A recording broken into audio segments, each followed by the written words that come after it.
You're getting close to retirement, or maybe you're already there, and now you're asking yourself, what do I actually do with my 401k now? Do I leave it where it's at? Do I roll it over? Or do I just take the cash and run? The problem is that most people think this is a simple decision. The wrong choice here can often lead to higher taxes, more stress, and less flexibility at a time when you need it the most.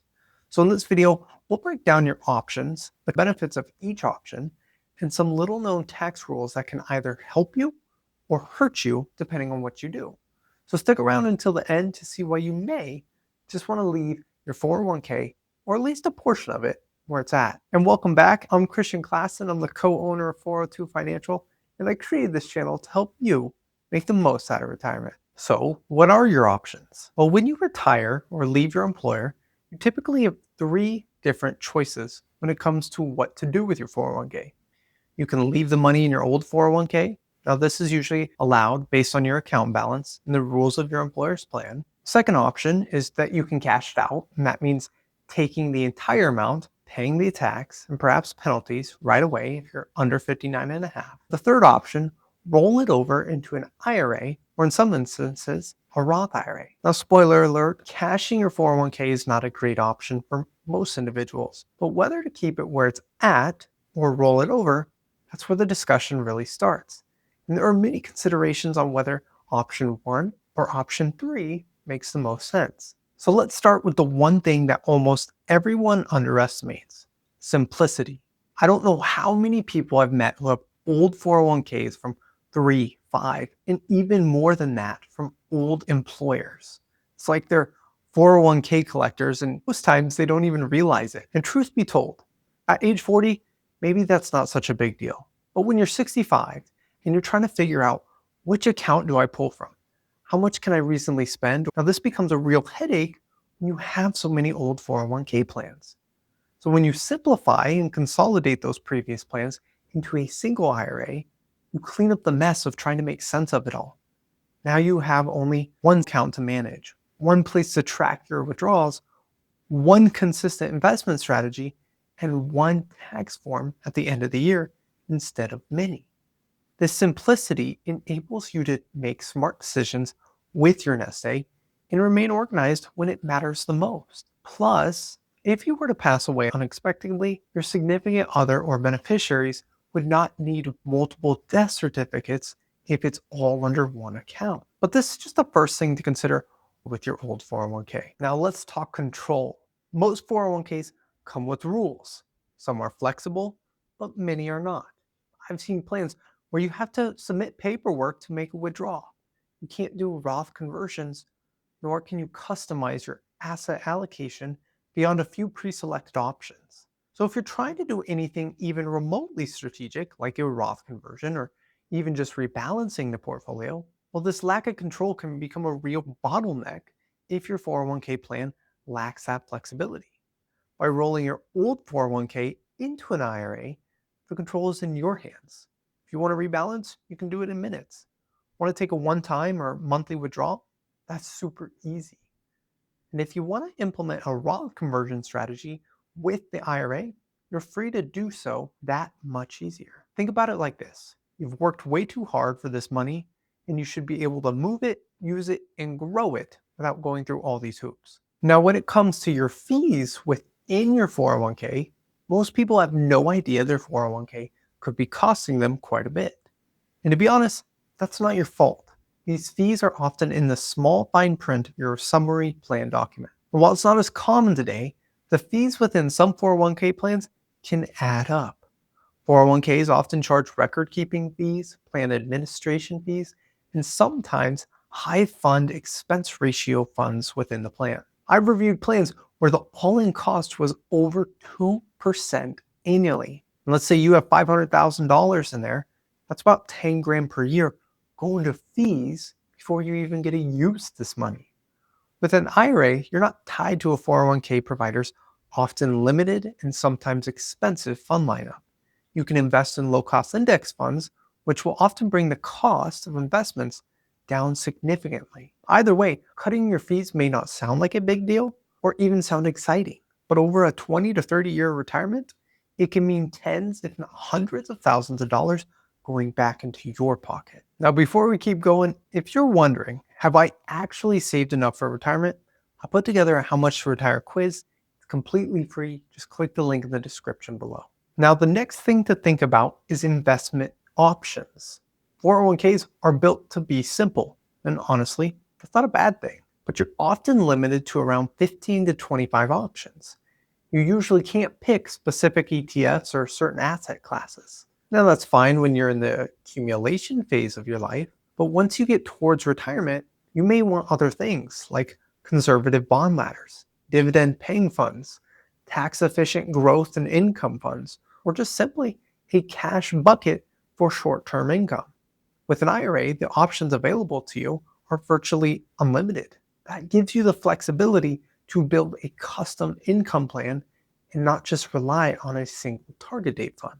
Now, the last thing to think about when it comes to why you might want to roll over your old 401k into an IRA is the ability to do real tax planning, not just in the year you roll over your 401k, but also long-term savings over your entire retirement. So for example, you might consider doing a Roth conversion in your low-income years or before you start Social Security to reduce future RMDs. You might use asset location to keep high growth investments in Roth accounts and income producing assets in tax deferred accounts like your traditional IRA.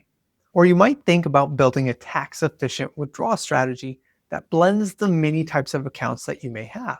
This is a blend of your traditional Roth and brokerage funds to minimize taxes and keep Medicare premiums in check. These different tax strategies can be difficult, if not impossible, to manage in most 401k plans, especially if you have multiple 401ks. So while this may change in the future, again, if you're working for a smaller company, it's going to be very difficult to implement these tax strategies. Now, a quick thing before we go into the reasons you may not want to convert your IRA. If this video has been helpful so far, go ahead and give it a like and consider subscribing if you want more videos just like these. Now, before you rush to roll over your 401k, I want to make sure you understand there are a few special rules when rolling everything into an IRA and why that might not be the best move, or at the very least, where you should pause and think it through first. The first thing to consider is the rule of 55. So if you choose to retire in the same year you reach age 55 or older, you can withdraw from your 401k without penalty. Now this rule, it doesn't cover IRAs though. So therefore, if you roll over your 401k into an IRA and then you need to withdraw these funds before you turn 59 and a half, you're going to be hit with a 10% early withdrawal penalty unless for some reason you meet some other IRS exception. So if you're retiring early and anticipate needing access to these funds, this is an excellent reason to leave some or all of the funds in your 401k accessible for the time being. The second thing to consider is if you have company stock within your 401k. Now, you might be able to take advantage of a valuable tax strategy known as net unrealized appreciation. Rather than rolling over your company stock into an IRA along with the rest of your 401k, you can roll over the company stock into a taxable brokerage account. Now, you'll pay regular income tax on the initial price of the stock, better known as your cost basis, but any appreciation will be taxed at reduced long-term capital gains rates rather than as ordinary income.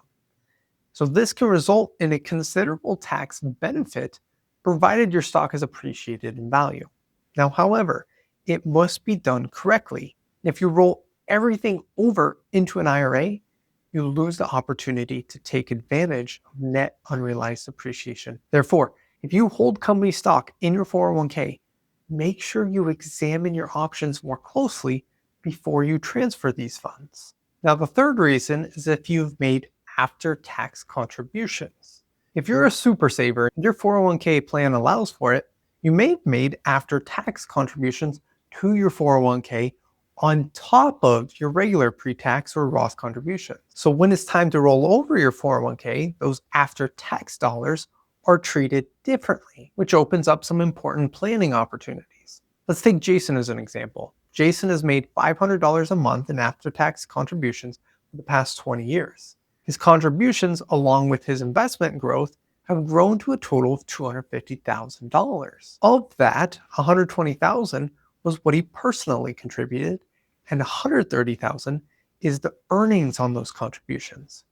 Well, if he wants to roll over these after-tax contributions, the $130,000 in growth will go into his traditional IRA and he'll pay tax on any withdrawals from that account. And the $120,000 in after-tax contributions can be rolled into a Roth IRA, and he won't be forced to pay tax because he's already paid taxes on these contributions.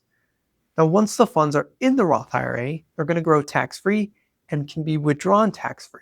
Now, some retirement plans allow for in-plan Roth conversions. And if Jason's allows this, he can convert his after-tax contributions to the Roth account immediately and shield his future earnings from taxes. But I can't stress this enough.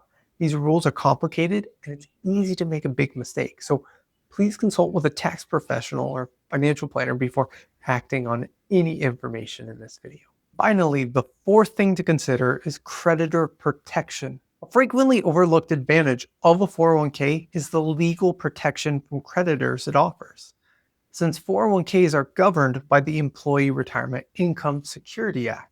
In most situations, your 401k is safe from lawsuits, creditor claims, or even company bankruptcies. This adds a powerful layer of protection, especially if you're in a field of work where the liability is a concern or if you're dealing with financial uncertainty. Now, IRAs do provide some creditor protection today, but it's all dependent on the state you live in. There are some states that provide very strong protection for IRAs, while others offer far less protection. So if you're employed in a riskier profession, you have outstanding legal issues, or just simply prefer to maintain that extra protection, there's a real benefit of having your 401k left where it is, at least until you've had the opportunity to review how your state treats IRA protections. So, what should you do with your 401k when you retire?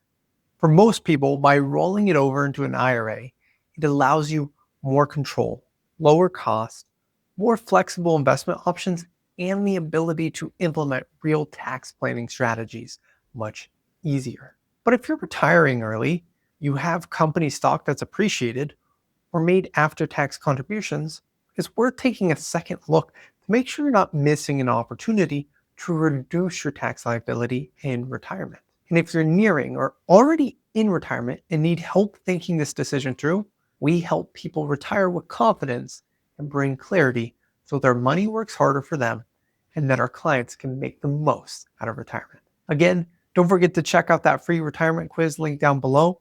Thanks for watching, and I'll see you in the next video.